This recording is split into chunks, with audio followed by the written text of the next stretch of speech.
Good evening, friends. Thanks for your valuable comments on my videos on Twitter, Koo, and Twitter.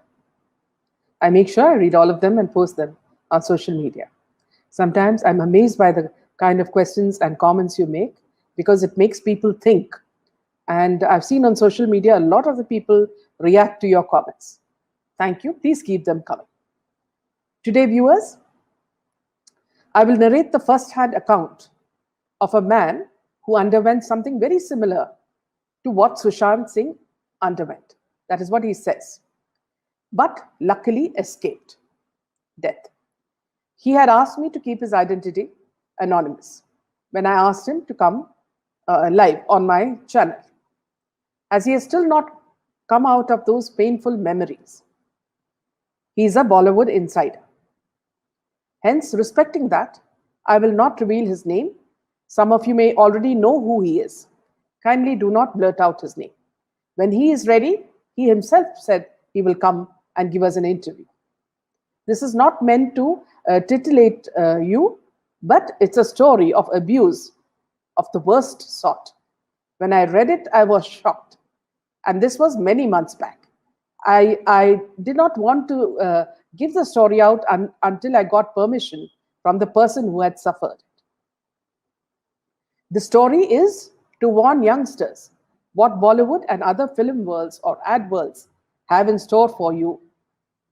You need to follow closely what he says, as he has named people under alphabets, so as to not divulge their names.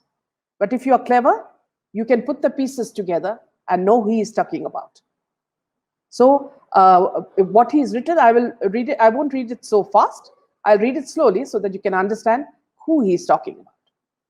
My sincere request is to warn people of the dangers posed on youngsters by these fields of glamour, success, and quick money, which is managed by a nexus. And it's, once they have you in their grip, it is like selling your souls to the devil. You never get it back. So we'll start the session with his first-hand account, but we will not name the person.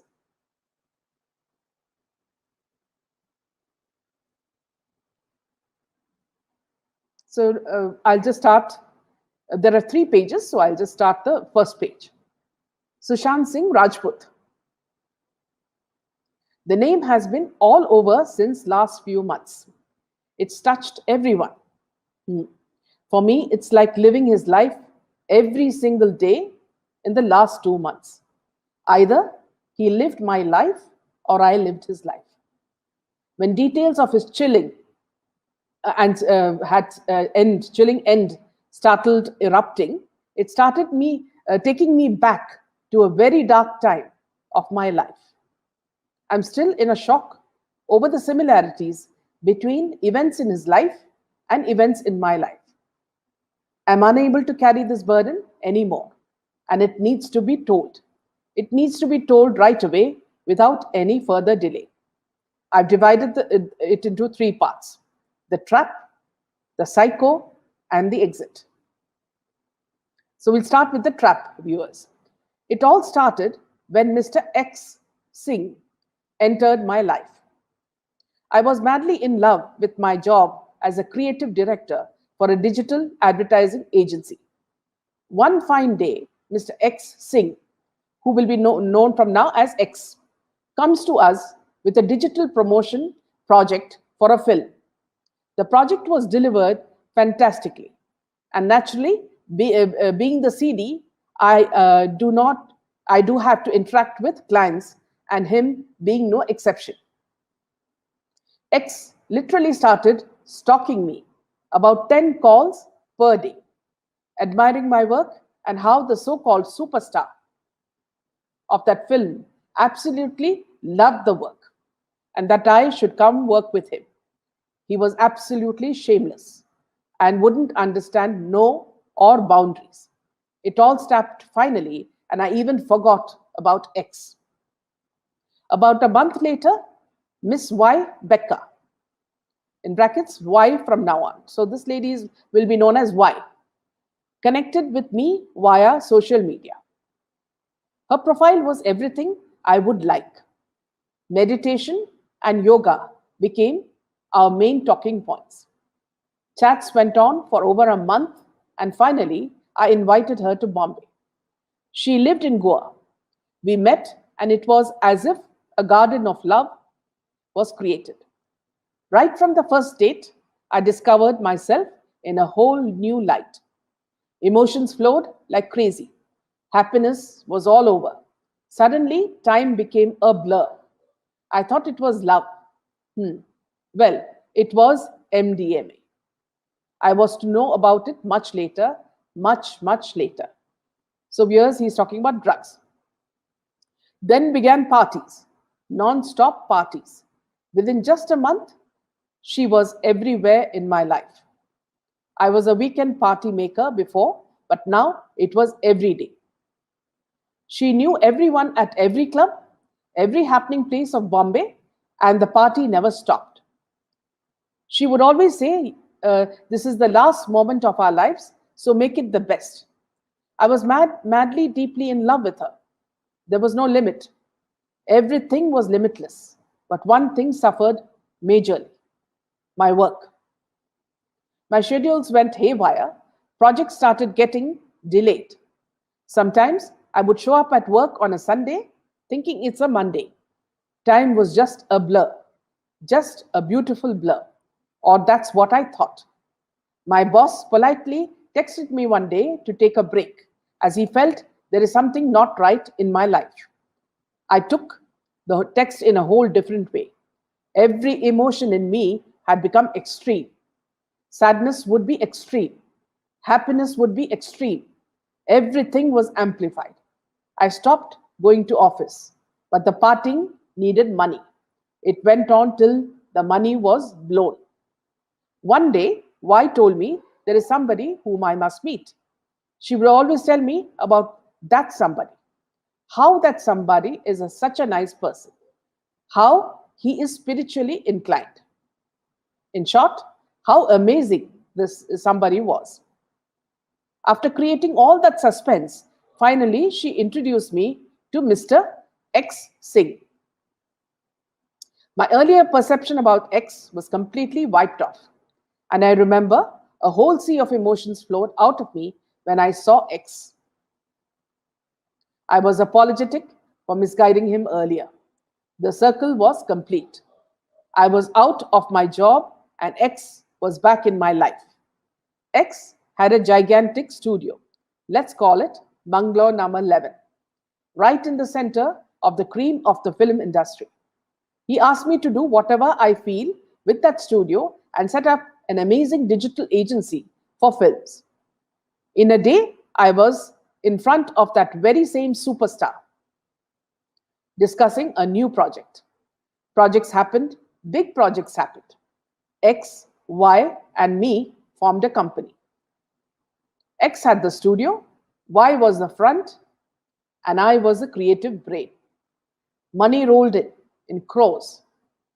My appointments diary had most A-list superstars, producers, and studios. A normal day would be hectic, but extremely creatively satisfying, and nights were still full of parties. My love for Y had gone from Earth to the moon. Y had completely taken over everything of me, literally everything. Days I would be away from Y, I would feel restless. I wouldn't be able to sleep. Body would ache badly. I always cut short my trips or family events. I would immediately want to come back to Y.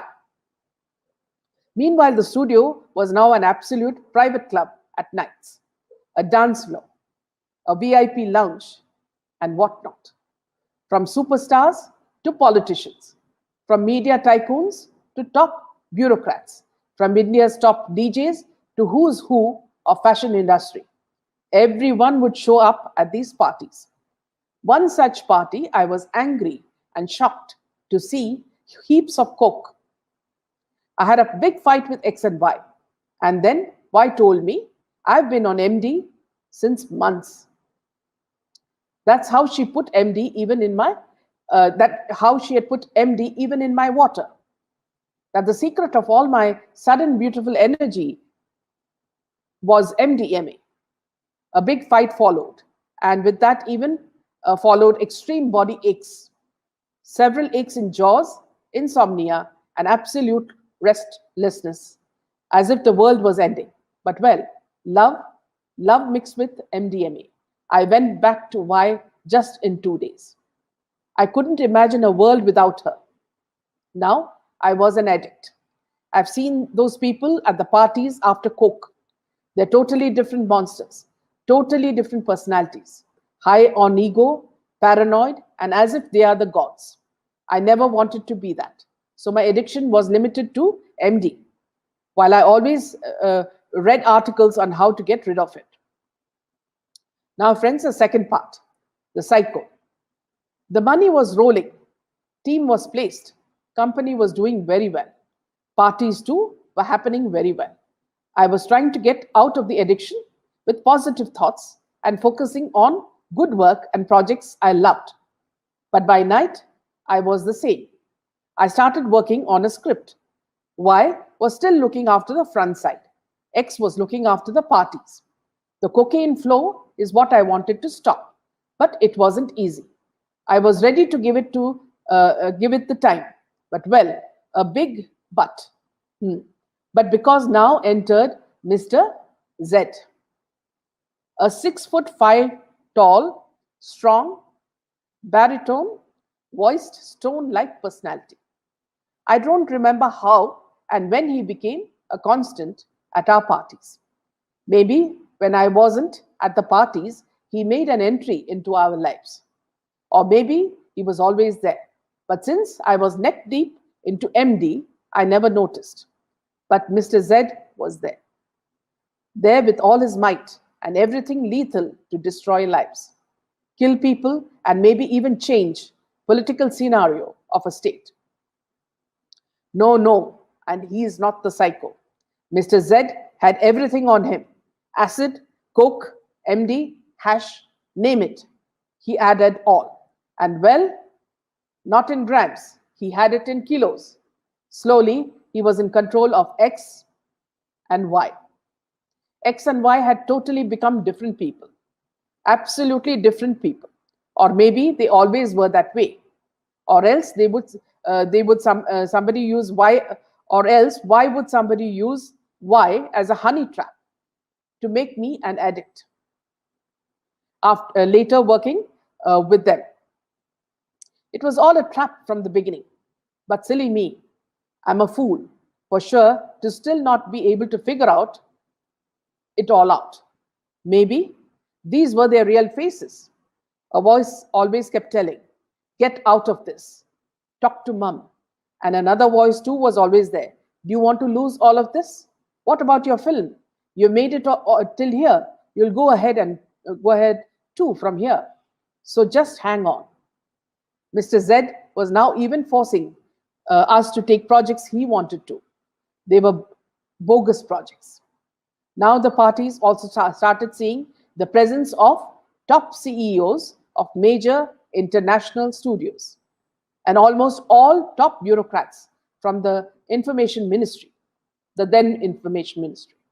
Absolute nonsense contracts were made with a certain channel worth crores. Nothing to be delivered. Just contracts on paper. Porn stars and Playboy models were always around when these ministry people showed up at the parties. Coke flowed literally like sea. Orgies, extreme orgies, and much more was a daily constant now. The new projects, a part of these bogus projects, were organizing secret trips for the porn stars to Bombay, or booking connected rooms for mega superstars whenever he has a concert or events like, I will not name the event, but a very big film event which is always held abroad. The doors of those connected rooms must only open for a certain actress. Mr. Z would never travel, but he was able to manage unlimited supply of coke, acid, MD, and all in all, any part of the world.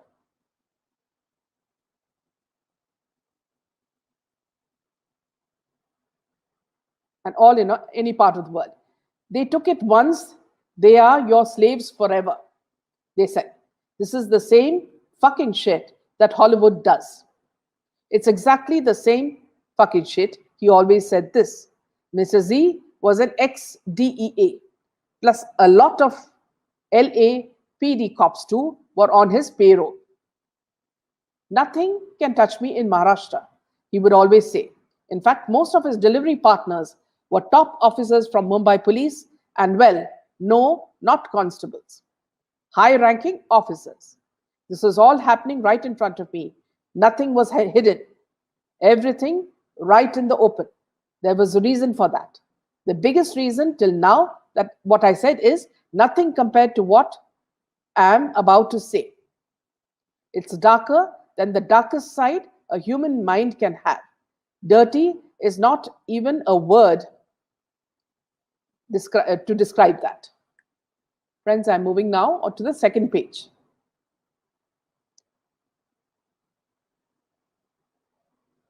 Compared to what I'm about to say, it's darker than the darkest side a human mind can have. Dirty is not even a word to describe that. The biggest reason was Mr. Psycho. Let's call him Baby P. A young heir to a powerful political dynasty. The last hope of the dynasty. Baby P is a living monster. From child pornography to live rapes, from cannibalism to extreme drug abuse. I can't even write few things. It's disgusting. He's addicted to it all. How I know this? Once X and Y were absolute puppets of Mr. Z. His next target was me. When he needed what he needed from me? Absolute, untraceable access to darknet. The dirty side of the internet. He thought, being all things digital, I may find him a way to that. And not that he wasn't aware of it. He already had a whole private VPN setup, along with all the latest tech, cameras for live streaming, even drones and spy-level cameras and sound bugs. If you control the coke, you control Bombay, was his favorite line. If all the cartons of coke and all I saw all this time were put in a truck, there would be several trucks full of it. Top producers, politicians, actors, all were his regulars. But well, Baby P. Baby P was in the center of it all. No was not an option to Baby P. The addiction was so severe on him, he would even physically abuse his father. Baby P had made a group of his close friends, which included few superstars and Nepo kids. Nepo kids, well, they believe they are the rightful owners of the city. Nobody else mattered to them. What they want, and they would go to any length to get it. Mr. Z felt he is in control of Baby P, and via him, he could do anything. The delivery would always happen by a Rolls Royce or its equivalent. Mumbai police was always aware of the movement and at times even provided a security cover to the rolls. Be it a Cannes Film Festival, Indian Pavilion, especially Mr. Z's products were freely available. There was no limit to this supply. Everyone, I repeat, everyone, not just top of Bollywood, but even heads of all major production homes, PR companies, social media companies, tech companies, and obviously the top bureaucrats. All were given this unlimited supply. Some pay, some provide steady return favors, but the show must go on. By this time, Mr. Z had figured it all out for Baby P. the darkest bottom of the darknet. He bugged everyone in the studio. Hidden cameras were everywhere. My phone, Wi-Fi, and house were bugged as well.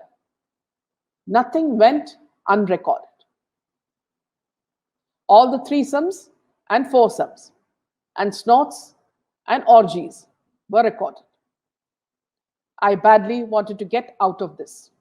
I badly wanted to raise my voice and stop all this.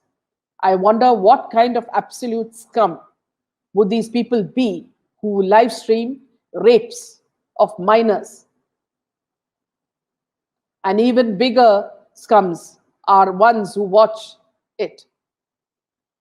Baby P being one of them. The minor victims were always from countries like Kenya, Philippines, Cambodia, or Vietnam. These few I remember. Like I said, there are things I can't even describe. Even the slightest thought of such things can make a normal person's entire life go seriously crazy. The next part, viewers, is the exit. X and Y were absolutely following whatever Mr. Z used to tell them. For them, the goal was to gain maximum power by replacing Mr. Z and becoming Baby P's closest in such things. But Coke puts you on a path of self-destruction. X and Y had a major fallout, and Y went missing. All the love I had for her was gone the day I saw her totally involved with Mr. Z. It was chaos from there. The beginning of the end of my dream of making the film I was writing, it all started from that chaos. Since Y wasn't there now, Mr. Z told me there are only two ways I can get out of this. Either go the DB route, which is the Divya Bharti route, or dash dash dash, name of the grandfather of Baby P route. The psycho group knew how to perfectly plan a cardiac arrest on a person, or kill a person by suicide, or create such a scenario that the person only has the option to kill himself. There was a strong rumor among them that Baby P did the same with his grandfather. This was the only thing that scared Mr. Z, that Baby P can't be controlled. He was not just high on drugs of all kinds, but even a power trip. Imagine Coke mixed with power. One of the worst things Coke does to a person, apart from putting them high up near God, is paranoia. They always think somebody is planning and plotting against them. Any small change in a person's behavior can make them turn into their enemies. Everything fell apart when Mr. Z organized a meeting with some people from Al Jazeera. They wanted me to set up a media company with strict guidelines from them. Those guidelines were disgusting. I hated even being in the meeting. It was the last straw. I had it enough. I don't know what happened to me that day. I just stormed out of the meeting. Didn't even greet those Al Jazeera heads nicely. On the top of my voice, I told Mr. Z and X that I just wanted to get out of this shit. No way I'm ever going to help create something that was only created to malign India. Spark riots everywhere. And it was just absolute shit. Period. Mr. Z was such a person, he would never raise his voice, always smiling and calm. He told me very politely, it's all fixed by Baby P. So they anyway will have to go ahead with me or without me. I told them to do whatever and left. A few days later, I was told police will be raiding my house. A Marathi-speaking man came to my home with a live call from Mr. Z. Told me there is no time to ask much and that police will come here any moment and that I must give him all my documents and all phones and laptops and everything. I told him I don't have anything there except work stuff, but he was persistent. Mr. Z said that even X had given all his stuff and they both will be unreachable for a few days. I handed the man all the stuff. He warned me not to step out at all. This all was happening way too fast. Somewhere deep, I was worried for why as well. I was told she went back to Goa. I was still not completely off MD. Once that Marathi speaking man left, there was an endless loop. There was no MD, no phone, no internet, and laptop. Those were the disgusting 8 days of my life. No matter what, I still trusted X. So I did what I was told. On the 8th day, X came to meet me. It was such a relief to see a known face. There were questions, but before I could think, a few more men barged into the house. They all pushed me to the bedroom. One of them tied a rope to the fan, and they all started beating me up. Yes, even X. This was the shock of my life. I do understand Marathi, so I could understand what they were talking. They were upset that I didn't commit suicide even after 8 days without MD. My mind went numb. Everything was flashing in front of me. I needed to just get out of there no matter what. I pushed them back, hit them hard on their balls, and whatever else I could. I hit X very hard. I don't know what just came into me, but I had to get out. I just kicked, punched, hit them with whatever came in my hands. The struggle was only till I reached the main door of the house. The moment I was out of the house, they won't chase me outside. I knew it. It was about 10 p.m. Lots of people on the road in just shorts and tee and slippers. I ran till the Chowpatty beach, till the end of the jogger's stretch near Trident. Climbed down on the stones, went down to the last stone touching the sea. I felt I was literally born again. I stayed there till about 4 a.m. When I saw morning walkers and joggers, I borrowed a phone from a kind gentleman. The only number I remember was of Mum. I called her, managed to reach a close relative's place. Moments, details of Sushant's end kept emerging. I was constantly going back to this chapter of my life. I strongly feel he was in a similar situation as me. Love is the strongest weapon as well. When love is mixed with MD, it's potent. MD is not just a recreational drug. It's like a truth serum. You feel so happy, you drop down all your guards. If somebody asks you your banking password, you'd happily give it to them. The guard of trust drops down that much. Last few days, I was also tracing X and Y. Y is in a rehab in Canada, and X is absconding somewhere in Europe due to other cases of fraud on him. So that leaves Mr. Z and Baby P. Baby P has now become even more powerful. Maybe they've done this several times and nobody spoke or raised that voice, so they kept on doing it. I feel guilty for not speaking out earlier. It's been 3 years now, but I still can't trust new people. Even can't get into a relationship because deep somewhere I don't let all my guard go ever. Especially trusting a new woman. The effects of MD too lasted for over a year on me. The withdrawal process was even harder, but now it's gone. Every night I feel the guilt of not opening up about this earlier. It's a powerful corporate now. They are much more powerful now. Do you think they really care for Marathi pride or the city? Demolishing of Kangana's office was a political suicide. They knew it, but still did it. Also, it's not a distraction. It's a clear message. Message to people like me who knows so much.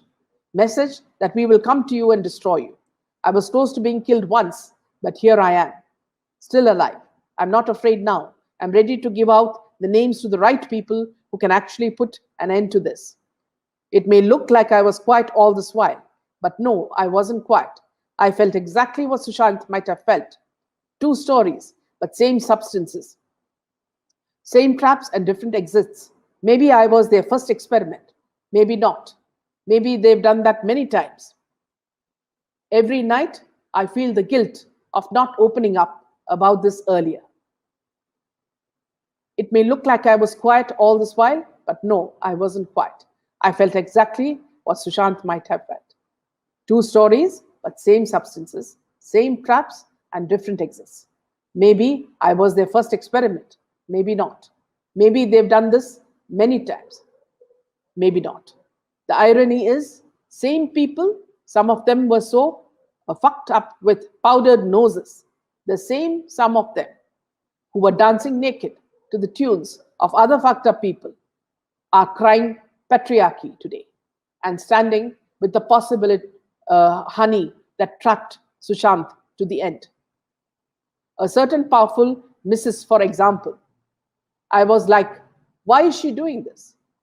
But then her so powerful hubby is the head of one of the corporate mafia. The circle is so clear and complete. Until it was only about Sushant and Ria, they were quiet. Absolute silence. Moment Coke entered the scene, they suddenly discovered patriarchy and a strong voice. The ones who are arrested are not even the tip of the iceberg.